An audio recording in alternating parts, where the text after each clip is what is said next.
Sistema é o nome que damos a um conjunto de elementos que formam um todo organizado. Qual o sistema que vivemos no Brasil? Você já pensou em como se organiza esse sistema e quem está no comando?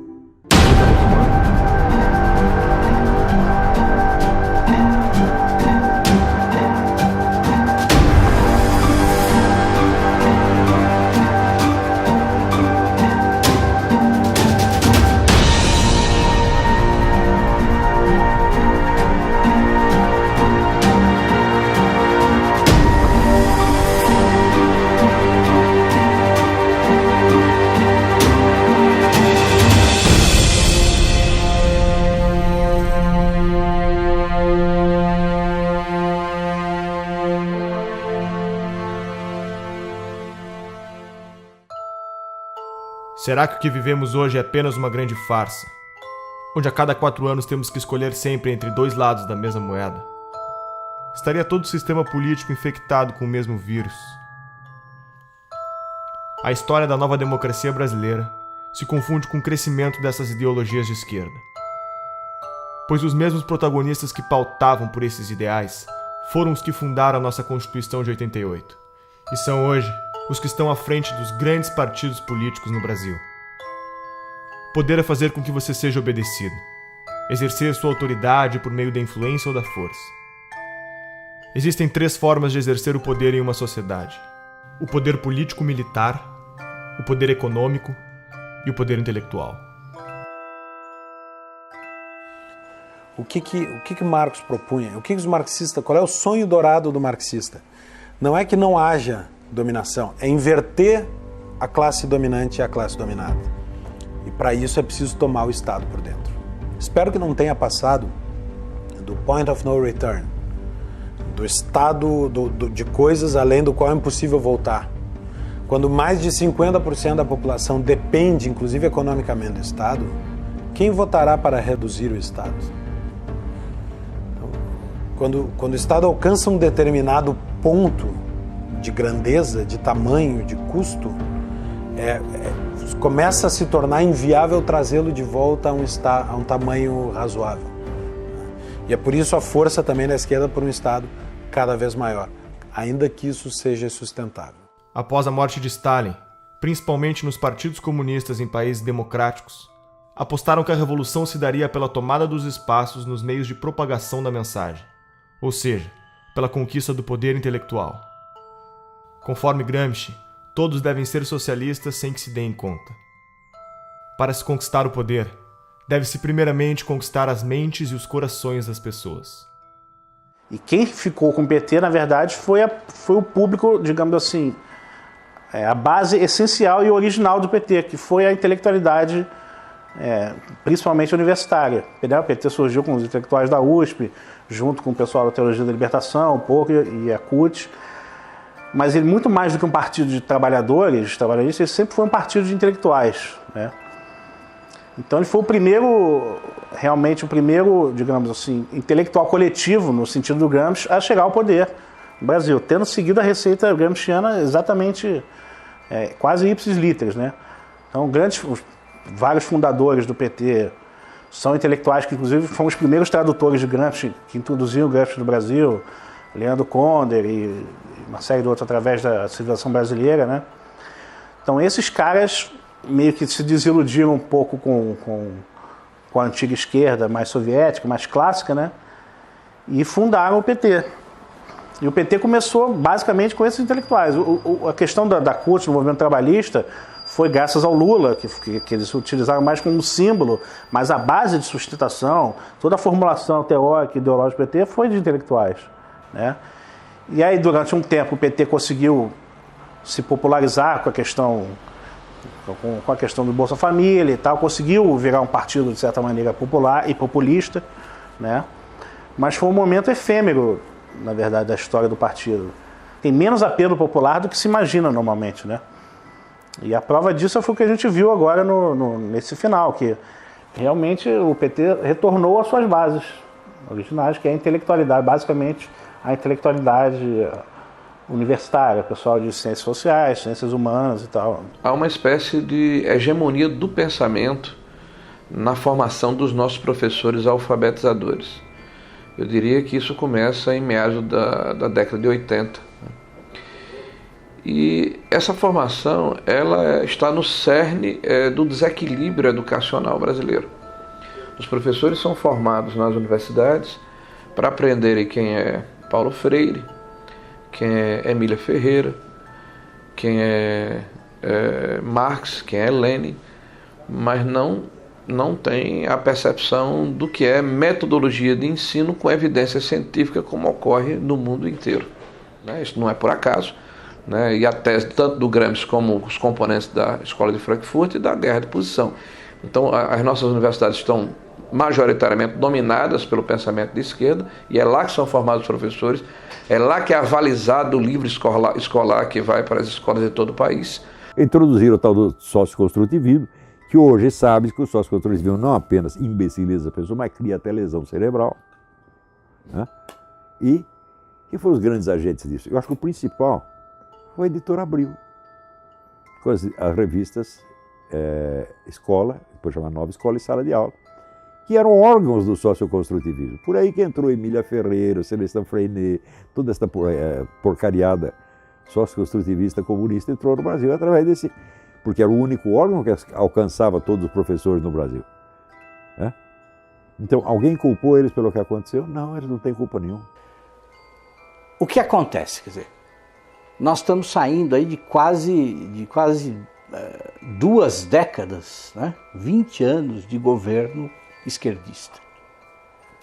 Mais, se a gente contar o período sob os tucanos e tudo, quer dizer, na verdade dá muito mais tempo aí sob domínio da esquerda. Então o que acontece? Quer dizer, nessas últimas décadas, o maior comprador de livros do mercado editorial, quem foi? Foi o governo. Quer dizer, o governo, então, com as compras fenomenais que ele faz todos os anos para distribuir os livros paradidáticos nas escolas, quer dizer, ele se tornou a principal fonte de renda para muitas editoras. Agora, tudo tem um preço. Quer dizer, para o livro ser escolhido pelo governo, as editoras sugerem de maneira muito persuasiva aos escritores que eles escrevam dentro daquela pauta que é estabelecida pelo MEC. Claro, porque o MEC oferece uma pauta. Ele diz assim, olha, o livro para ser comprado precisa seguir este critério, e são critérios ideológicos. Você tem o gramscianismo aplicado ao mercado editorial muito semelhante ao mercado jornalístico, aos jornais, às revistas. O mesmo tipo de influência, de hegemonia. Você tem no mercado editorial 50 anos, pelo menos, de hegemonia da esquerda no mercado editorial. Isso significa que livros liberais, conservadores, são violentas exceções. Em 2008, a revista Veja publicou uma pesquisa que foi realizada pelo Instituto Census, que comprovou tudo aquilo que a gente já sabia, que, de fato, as escolas, as universidades estão sendo usadas para fins políticos, de propaganda política e partidária. Essa pesquisa do Instituto Census, ela mostrou que 80% dos professores reconhecem que o seu discurso em sala de aula é politicamente engajado. Isso é um número impressionante e que corroborou uma pesquisa feita em 2004 pela Unesco. Então, os dados dessas duas pesquisas são convergentes e mostram que para 78% dos professores brasileiros na educação básica, a principal missão da escola é formar cidadãos. E para apenas 8% é transmitir conhecimento, transmitir as matérias aos estudantes. Essa pesquisa, tanto do Instituto Census como da Unesco, comprovaram essa percepção generalizada que existe de que, efetivamente, as escolas estão sendo usadas para fins de propaganda política, de doutrinação e propaganda política e partidária. Professor de filosofia, concursado. O professor não pode agir em sala de aula como um militante. Ele é um servidor público, ele é um agente do Estado. Dia 22, a integre a paralisação do dia 22 de greve geral. E o Estado, de acordo com a Constituição Federal, o Estado brasileiro, ele é politicamente neutro. Existe a Constituição, prevê o princípio da neutralidade política, ideológica e religiosa do Estado. Então não cabe ao professor, no exercício das suas funções, fazer propaganda de partido político, por exemplo. E muito menos, ou também não lhe cabe, mobilizar os seus alunos, manobrar os seus alunos para que eles participem de um ato político, de uma manifestação a favor ou contra uma determinada corrente que disputa o poder na sociedade. Isso é ilegal, também por força da Constituição. Dos professores que estão formando nossos alunos, 86% veem Che Guevara de forma positiva e 65% veem Lênin de forma positiva. Que cidadãos são esses que estamos formando? Nós estamos vivendo um momento muito difícil na educação brasileira. Agora, com a Base Nacional Curricular Comum, eu particularmente estou assustado com os documentos que foram publicados pelo MEC. O primeiro documento era um panfleto doutrinário e um atraso pedagógico. O segundo é um panfleto doutrinário e um atraso pedagógico um pouco menor. Me parece que é um bode na sala, né? Se criar dificuldade para se gerar facilidade. O ministro alega que vai filtrar esse processo, que vai submeter ao Conselho Nacional de Educação, mas eu não posso acreditar num conselho que está completamente aparelhado, né, que com raras exceções é formado por ativistas políticos de esquerda. Então a hegemonia política, ela inclusive agride a Constituição brasileira, que fala da pluralidade. O governo do PT é majoritariamente apoiado pela União Nacional dos Estudantes. A UNE é a entidade máxima dos estudantes brasileiros e representa cerca de 6 milhões de universitários. Em 1937, ano que Vargas decreta o Estado Novo, os estudantes fundam a União Nacional dos Estudantes, UNE. Na UNE, o mimeógrafo rodava panfletos fazendo propaganda socialista ao som da Internacional, tocada na vitrola doada pelos americanos. A União Soviética, pátria-mãe do socialismo, era o exemplo a ser seguido. E o comunismo a utopia em corações e mentes jovens pelo mundo afora. Até Carlos Drummond de Andrade fez versos para Stalin. A poesia fugiu dos livros, agora está nos jornais. Saber que resistes. Então, a UNE hoje perdeu credibilidade. A CPI da UNE é uma necessidade. Nós queremos pressionar as autoridades da Câmara nos próximos meses para que ela saia do papel. Ela está aprovada, está lida em plenário, ela tem que acontecer. A investigação principal é saber aonde foi, onde está sendo usado o dinheiro das carteiras estudantis arrecadados no Brasil inteiro. Teve uma indenização, que nós queremos saber onde aplicar esse dinheiro. Indenização pelos mortos na época da ditadura militar que tinham vínculo com a UNE. O que é isso? Foram milhões de reais via governo federal do PT, pagos por uma entidade como a UNE. E as famílias não participam disso, existiram esses casos, não existiram, tem comprovação, não, fizeram uma indenização milionária. Nós queremos na CPI da UNE saber se esse dinheiro foi usado só para pagar ônibus, manifestantes que vinham aqui fazer protesto, ou seja, o governo aparelhou a UNE, a CUT, o MST com o dinheiro do governo para simular que eles tinham apoio popular para impedir o impeachment, aparelharam esses órgãos para virem aqui para contestar projetos de lei que poderiam investigar ou a criação de CPIs. E pode ter certeza, meu feeling é que uma CPI da UNE põe mais gente na cadeia. O movimento estudantil ele é um movimento autoritário, totalitário, truculento, violento, e ele não... Eu cheguei a escrever isso outro dia numa coluna na Folha. Você encontra mais debate em igreja evangélica do que na universidade. A universidade não tem nenhuma liberdade de debate. Não há nenhuma possibilidade de você levantar qualquer posição contrária ao conjunto de professores que administram aquele espaço, certo? E, assim, há uma piora no sentido de que há mais jovens que chegam com um discurso fechado, identificado com a esquerda, já na universidade. E quando eles chegam na universidade, então, se você estiver falando assim de um curso de humanas, onde tem várias disciplinas de humanas, eu diria que 80% ou 90% do conteúdo dado em sala de aula será de esquerda.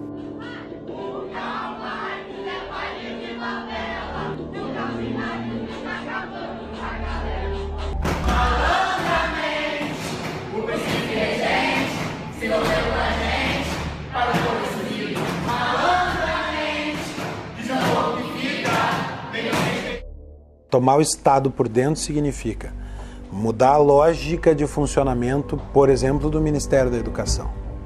O Ministério da Educação agora deixa de ter a função de servir para Marx a burguesia e passa a ter a função de ser um elemento de revolução, de contribuir para a quebra da dominação da burguesia, da formação do proletário cidadão. Fecha muito com as teorias de educação que são aplicadas no Brasil. Essa questão da hegemonia da esquerda, né, sobretudo no meio universitário, que eu acho que isso fez muito mal para a cultura além da universidade, né, porque causou uma restrição muito preocupante, né, do imaginário das pessoas. Uma coisa que o Olavo de Carvalho fala sempre, que a sua capacidade de imaginação, de ampliar suas imagens, é muito importante para quem exerce atividade intelectual, né? Há décadas estamos formando pessoas com base no pensamento marxista. Onde toda essa gente foi trabalhar? A mídia é o maior formador de opinião da população. São TVs, blogs, jornais e revistas que contam ao povo o que está acontecendo. Mídia técnica significa que o governo deveria gastar com publicidade proporcionalmente à audiência dos respectivos veículos de comunicação. O problema é que a pesquisa brasileira de mídia identificou que a mídia técnica está longe de ser realidade. O dinheiro investido em publicidade parece não ter nenhuma relação com a audiência do veículo. Qual é o critério? A farra com o dinheiro público é tão avassaladora que já houve casos de jornal fictício receber verbas publicitárias. Desde que a presidente Dilma chegou ao poder, os gastos com publicidade só aumentaram. Apenas no ano de 2014, a presidente gastou 210 milhões com campanhas em nome da presidência. O ex-editor da Isto É Brasília revelou que o banqueiro Daniel Dantas, que acabaria sendo preso em escândalos de corrupção, quando estava com sua imagem em risco, acionou um dos seus contatos na mídia, Leonardo Atushi, jornalista da Isto É, para publicar matérias que defendessem seus interesses na mídia. Em 2011, Leonardo Atushi montou sua própria publicação, o Brasil 247. Duas acusações importantes surgiram contra o 247 na sua trajetória. A primeira foi encontrada num imóvel do doleiro Alberto Youssef, delator da Operação Lava Jato, no monitor de um computador. Um papel com anotações com o nome do jornalista, seu número de telefone e uma indicação de pagamento de 6 parcelas de R$40 mil, sugerindo pagamento entre a quadrilha de Youssef e o editor do portal. Foram também encontradas movimentações milionárias entre as contas da empresa e as empreiteiras investigadas. No mesmo dia dessas descobertas, o Brasil 247 publicou uma matéria mencionando Pascovitch e defendendo a soltura do lobista. Com as eleições de 2010, a blogosfera progressista sentiu a necessidade de unificar o movimento com o intuito de formar pautas de acordo com a defesa da candidatura da ex-presidente Dilma. Foi então criado o movimento dos blogueiros progressistas, BlogProg, em São Paulo, com a participação de personalidades como Leonardo Sakamoto. É possível afirmar que para cada leitor do blog Conversa Fiada, o governo gastou 1 centavo em publicidade, enquanto para o leitor da Folha, o gasto foi de 5 centésimos de centavo. Em 2013, a revista Carta Capital recebeu quase 7 vezes mais investimentos por leitor que a revista Veja, Isto É e Época. Quem é Leonardo Sakamoto? Um dos membros da BlogProg. Sakamoto é um blogueiro militante que faz parte dos 54 replicadores da Agência Pública, uma organização que determina pautas para portais como a Carta Capital, Catraca Livre, Brasil Post, Sul 21 e muitos outros portais de notícias. Sakamoto recebeu da deputada Maria do Rosário do PT a autorização de repasse de R$546 mil às suas militâncias. A agência pública, conforme alega seu site, recebe como financiadores fundações estrangeiras como a Fundação Ford, Open Society Foundation, Oak Foundation, entre outras. O que são essas fundações? O que elas querem? A mídia é, junto com as empreiteiras do petrolão, o segmento mais corrupto que existe. E eu posso dizer isso porque minha cabeça rolou em todos os grandes veículos de comunicação. Em todos teve interferência política. Em todos. A imprensa constrói e destrói reputações. E constrói e destrói reputações não como um projeto longo. É conforme o que lhe convém. Quantas vezes nós vimos imprensa mudar de lado, mas da forma mais descarada. Ela não diz mudei de lado. Ela simplesmente exalta uma figura aqui e depois destrói. Exalta outra figura ali e depois destrói. Me diga qual é a grande imprensa que não recebe dinheiro público, que não recebe dinheiro do governo federal, que não recebe dinheiro do estatal, que não recebe dinheiro do banco público, que não recebe dinheiro de governos estaduais e municipais. E muitas vezes a imprensa faz a política do achaque. Ah, não quer pagar? Então você vai ver. E aí bate, denúncia, bate. Como é que funciona em geral, né? Em geral você faz uma reunião de pauta, em geral o editor-chefe, ou secretário de redação, né, ou diretor-geral, vem ali já com a linha editorial pronta, né, troca uma ideia, a pauta é essa, a pauta é aquela, ó, você vai construir matéria nesse sentido. Então você já recebe uma orientação, ponto. Né? Aquilo vai voltar para a mão do editor, o editor vai corrigir, vai às vezes mudar todinha a sua matéria ou vai simplesmente derrubar. Existe muito pouca pergunta incômoda sendo feita no Brasil. E quando as perguntas incômodas são feitas, o jornalista é criticado. Né? E por outro lado, muitas das perguntas que são feitas não são feitas para o devido esclarecimento das coisas, mas para estimular uma narrativa.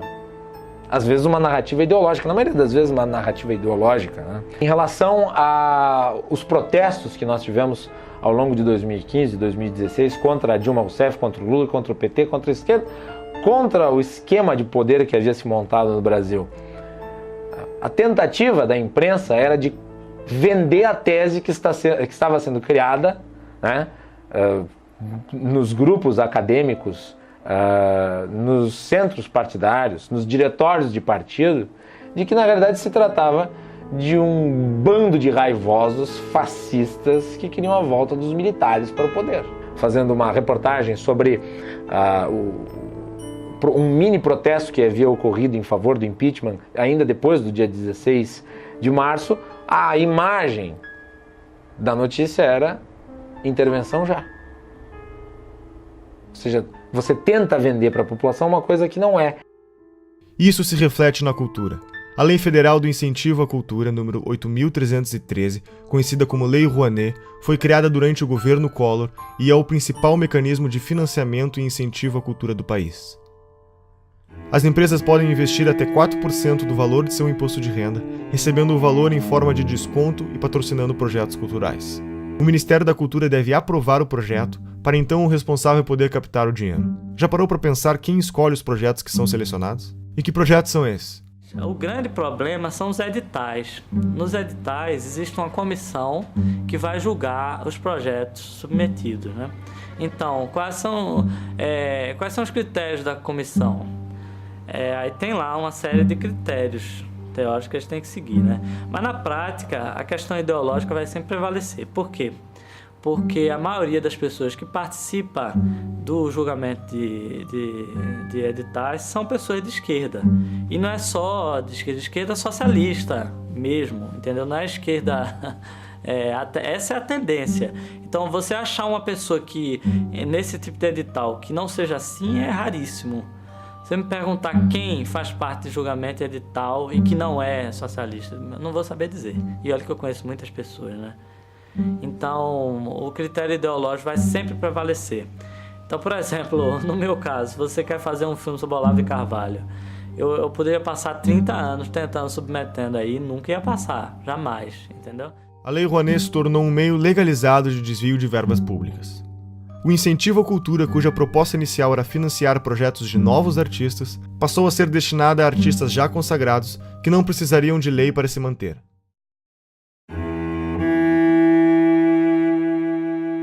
Foi justamente na gestão do Gil que começou essa deformidade da Lei Rouanet. A Lei Rouanet já existia, mas essa coisa de beneficiar artista consagrado, artista tipo Ivete Sangalo, pessoas já com nome, já com anos de carreira, isso foi na gestão do Gil. Olha, a gente está para abrir aqui a CPI da Lei Rouanet, exatamente para chamar artistas que receberam dinheiro sem precisar da Lei Rouanet. Então, o que fica suspeito, para não dizer comprovado, é que a Lei Rouanet serviu para comprar essa classe artística. Dificilmente você vê um ator se posicionando contra o PT. Regina Duarte começou a bater duro, tomou uma geladeira na Globo. E diversos outros ou nada falam ou apoiam. Por exemplo, Luan Santana recebeu 4,5 milhões da Lei Rouanet. Será que ele precisa mesmo desse incentivo do governo para colocar diante dos seus shows? Será que um ingresso ali, que com certeza não é menos de que R$100 para um show dele, será que o ingresso do show dele já não é suficiente para ele se manter? E assim eles vão conseguindo comprar toda a classe artística. E traz muita gente a reboque. Quando um cantor fala alguma coisa, os seguidores dele, que são fanáticos por ele, adoram a música dele, adoram o trabalho dele no cinema e etc., eles não tendem a se confrontar com essa pessoa. Então é muito interessante para o governo ter essas pessoas ao seu lado. E aí já emenda no artista, já emenda logo intelectual também, intelectuais, artistas, e vão trazendo eles para cá. Exemplo notório, Wagner Moura ficava aí no exterior denunciando o golpe. Chega a ser uma infantilidade hoje em dia ficar batendo nessa tecla do golpe. Mas eles ficam a todo momento batendo em cima disso até que vire verdade. Porque eles querem colocar nos livros das escolas que houve um golpe em 2016 contra uma presidente eleita democraticamente. Os sistemas totalitários que nós tivemos no século XX, eles tiveram como principais fontes do ódio era a raça, a classe e agora é o apartheid intelectual. Se você não é de esquerda, você é burro. São todos os donos do poder, todos esses, Chico Buarque, Caetano Veloso, Gilberto Gil, todos septuagenários. Todos detiveram esse poder cultural durante esses 50 anos. Não é uma questão apenas de que eles têm um poder político em 13. Isso o empresário tem que entender. Eles foram coronéis do Brasil durante esses 50 anos. A cultura, você tem um cinema novo, você tem a Semana de 22, você tem a Tropicália, você tem todas essas manifestações de cultura de esquerda, cacete. Um dos exemplos do enviesamento dos projetos apresentados pela Lei Rouanet é o filme sobre José Dirceu, um dos petistas envolvidos com o Mensalão, para o qual foi aprovado 1,5 milhões de reais.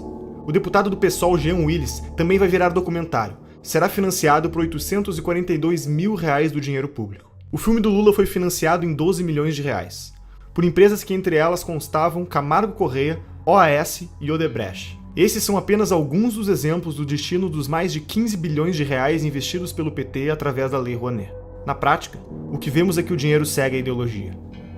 Na 10ª Mostra do Cinema e Direitos Humanos, o conteúdo deveria ser relacionado com um dos seguintes temas: população LGBT, população negra, população em situação de rua, combate à tortura, enfrentamento da homofobia, mulheres, participação política, direitos humanos e outras minorias.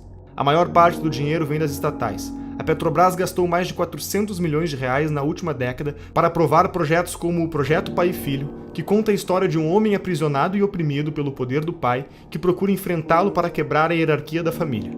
Já o Projeto Joelma conta a história da inadequação da mulher nascida no corpo de um homem, rompendo aspectos da sexualidade e do gênero.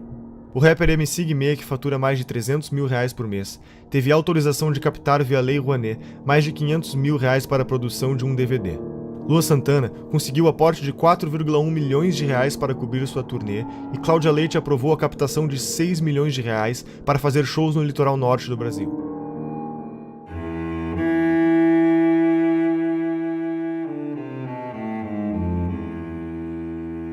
No referendo do dia 23, você vai decidir se é contra ou a favor da proibição do comércio de armas. Reagir com uma arma, muitas vezes, pode transformar a situação numa coisa muito pior. Existe hoje no país mais de 15 milhões de armas na mão de civis. Se bala resolvesse o problema, o Brasil seria um paraíso de segurança, né? Olha, tinha artista que pedia o desarmamento, mas andava de carro blindado e seguranças armados até os dentes. Aí é muito cômodo, né? E eu consegui, através das minhas entrevistas, desmascarar esse povo todo.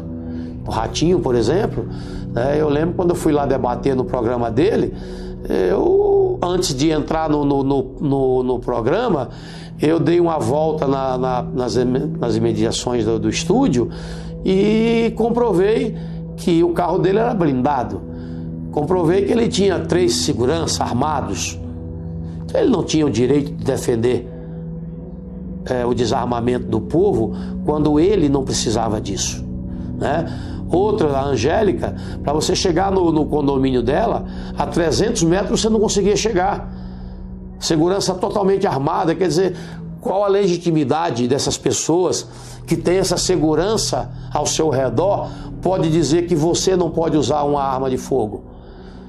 Que conversa é essa de partir da premissa que todo cidadão honesto, trabalhador, não pode ter uma arma de fogo? partes da premissa que você é marginal?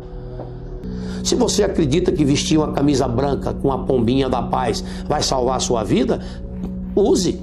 Mas se você acha que uma arma dentro da sua casa, se você conseguir se antecipar à ação do marginal, vai salvar a sua vida, ninguém pode te negar esse direito. E é isso que nós defendemos, o seu direito de escolha.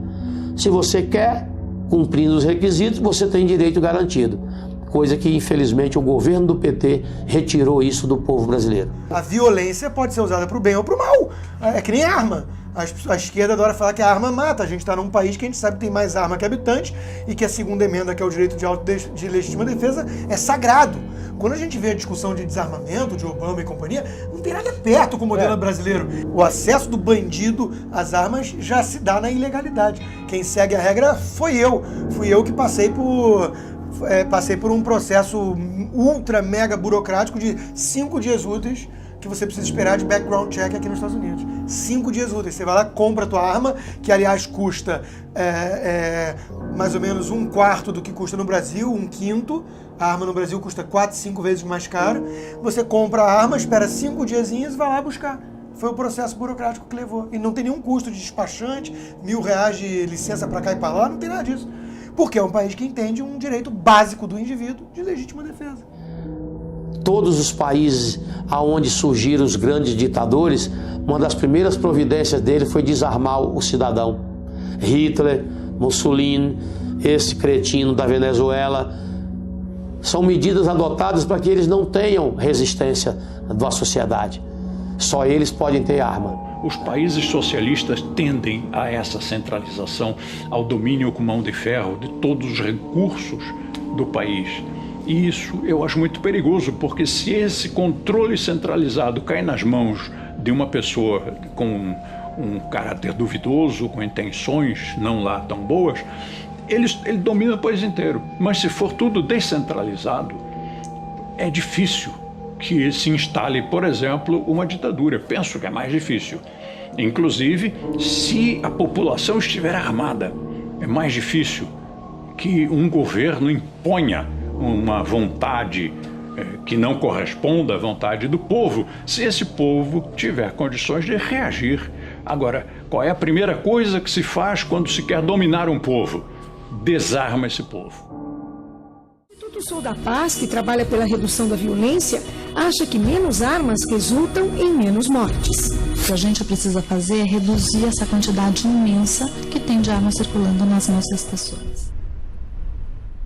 O Instituto Sou da Paz, que começou fazendo campanhas pelo desarmamento em 1997, receberam $492 mil da Fundação Ford do ano de 2007 a 2011 e $1,58 milhões da Open Society de 2013 a 2014.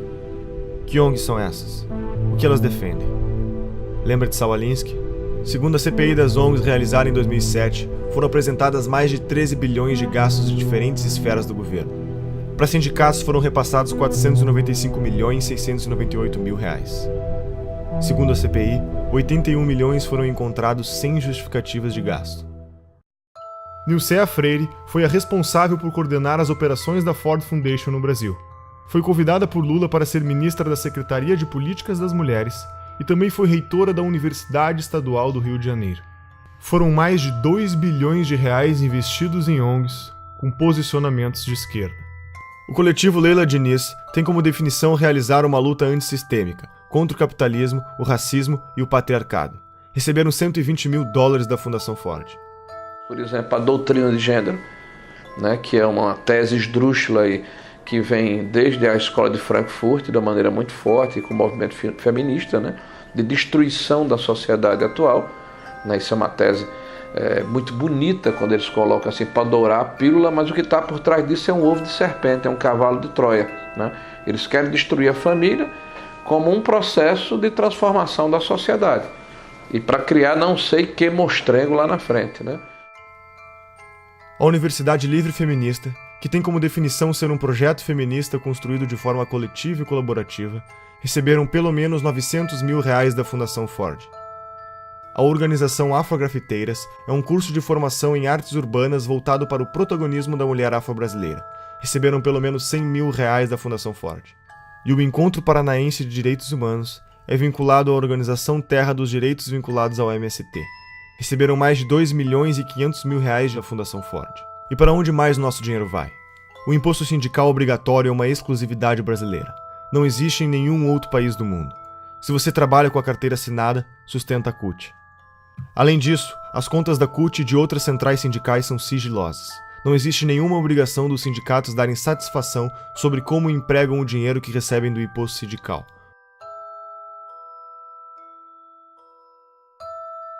O que essas fundações querem com esse investimento? Quem está por trás desse dinheiro? Um dos principais financiadores é um dos homens mais ricos do mundo, George Soros, formado na London School of Economics, universidade fundada pela Sociedade Fabiana.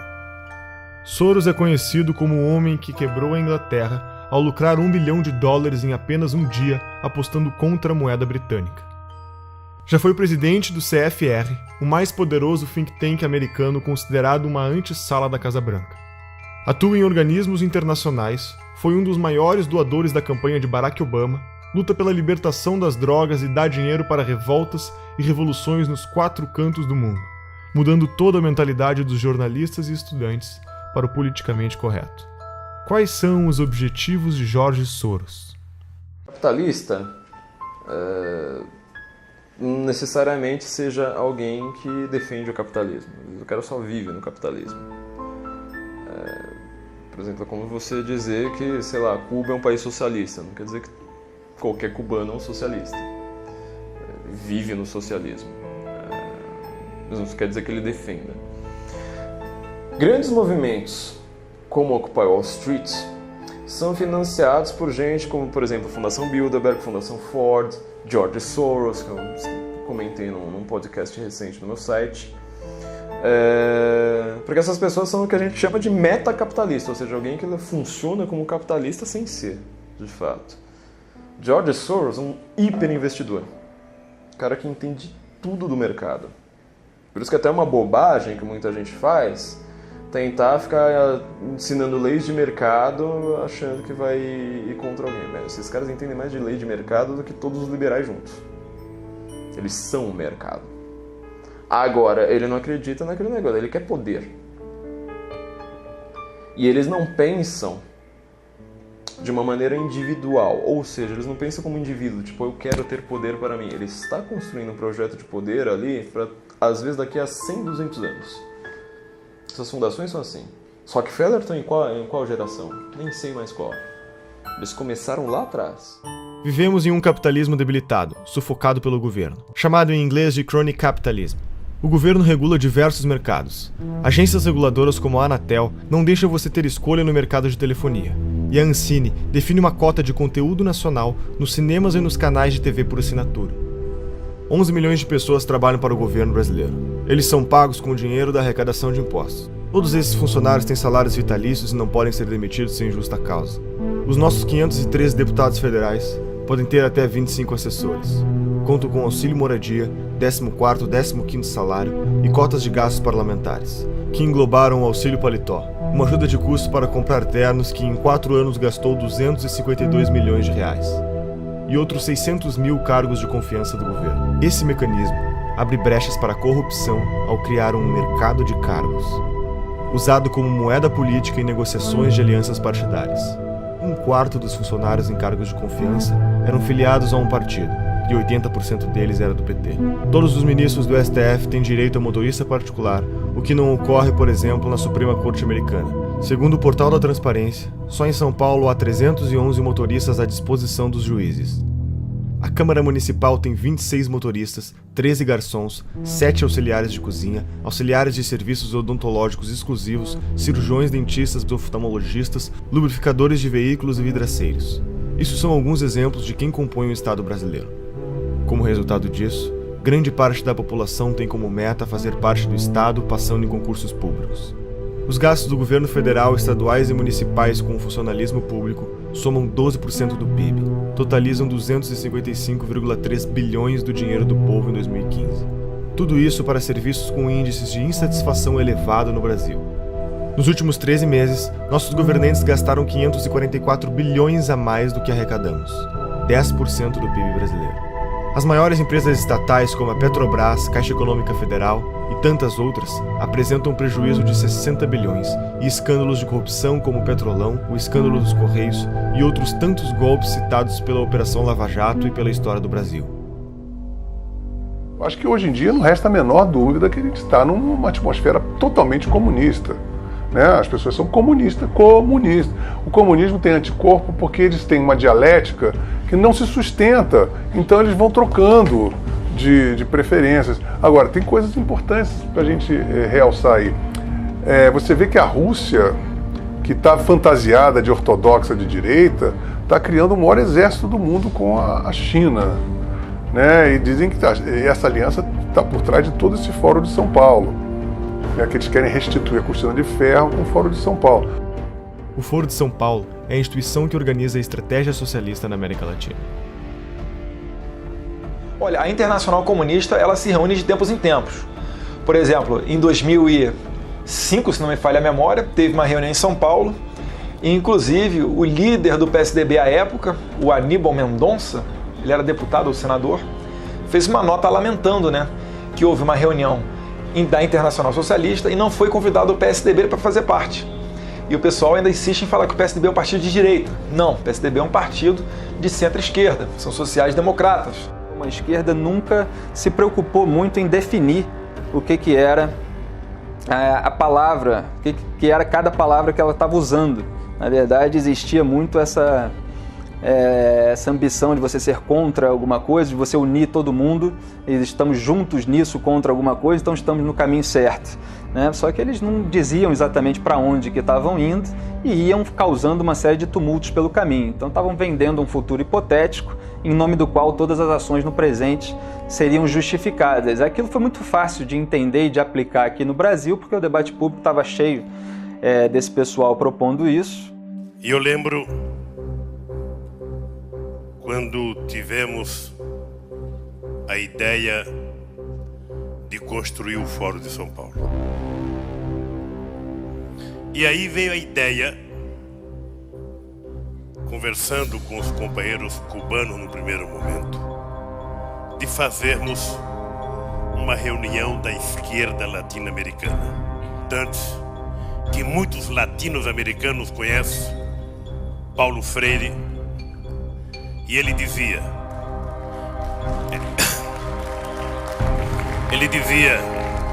juntar os diferentes para derrotar os antagônicos.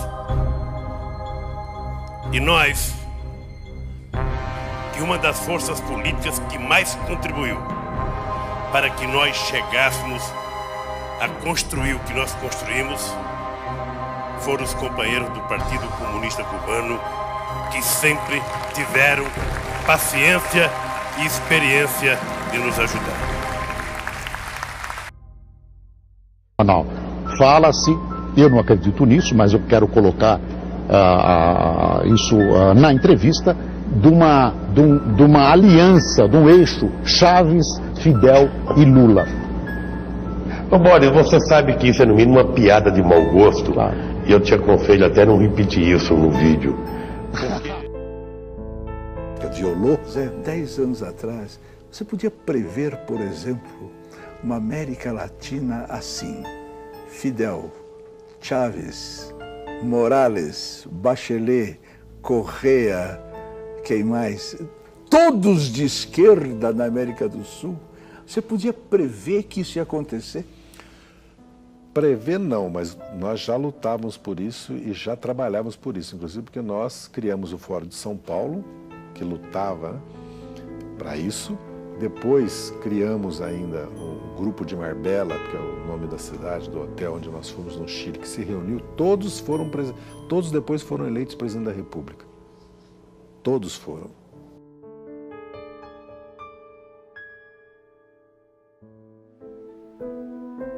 Tudo custou muito caro para o Brasil. Tudo custou muito caro para o mundo. Caro para a nossa educação, para as nossas crianças. Caro para a autoestima da humanidade e para todos os 100 milhões de mortos que perderam seus sonhos em genocídios e na falta de liberdade. Herdamos a responsabilidade de acabar com a utopia. nós temos o compromisso de aprender com o passado. Não podemos deixar esse episódio da história desconhecido. É nosso dever documentar tudo para que nas próximas gerações os jovens saibam que está na mão deles preservar a trajetória da humanidade. O mundo anseia pela verdade para se libertar e continuar crescendo. Não é só economia nem só política. É a manifestação dos valores da nossa sociedade, das nossas famílias, dos nossos antepassados e de todos os nossos filhos. Despertamos intelectualmente. Não há mais espaço para ditadores monopolizarem nas nossas vidas. Agora precisamos quebrar a dominação cultural que nos foi imposta. Durante 16 anos, os jornais, canais de TV e estações de rádio do Brasil se recusaram a noticiar a existência e as atividades do Foro de São Paulo. O Brasil parecia estar preso entre as malhas de uma articulação criminosa, que envolvia ao mesmo tempo a totalidade dos partidos de esquerda latino-americanos, a classe jornalística nacional, o sistema de ensino, as principais gangues de narcotraficantes do continente e uma parcela nada desprezível da elite política e financeira internacional. A gravidade desses fatos media-se pela amplitude e persistência da sua ocultação. Crescendo em segredo, o Foro de São Paulo tornou-se o motor principal das transformações históricas no continente, enquanto a ignorância geral fazia com que os debates públicos e a vida cultural se afastassem da realidade, se transformando em uma engenharia de alienação, fortalecendo ainda mais o crescimento de um esquema de poder que se alimentava da sua própria invisibilidade. A queda vertiginosa do nível de consciência pública nessas condições era inevitável. Um dos aspectos mais perigosos da situação é a facilidade com que os culpados se desvencilham de qualquer tentativa de denúncia, qualificando-a de teoria da conspiração. Mas quem falou em conspiração? O que vemos é uma gigantesca movimentação de recursos, de poderes, de organizações, de correntes históricas, tudo documentado. É o inimigo onipresente e invisível, sonhado por Antônio Gramsci.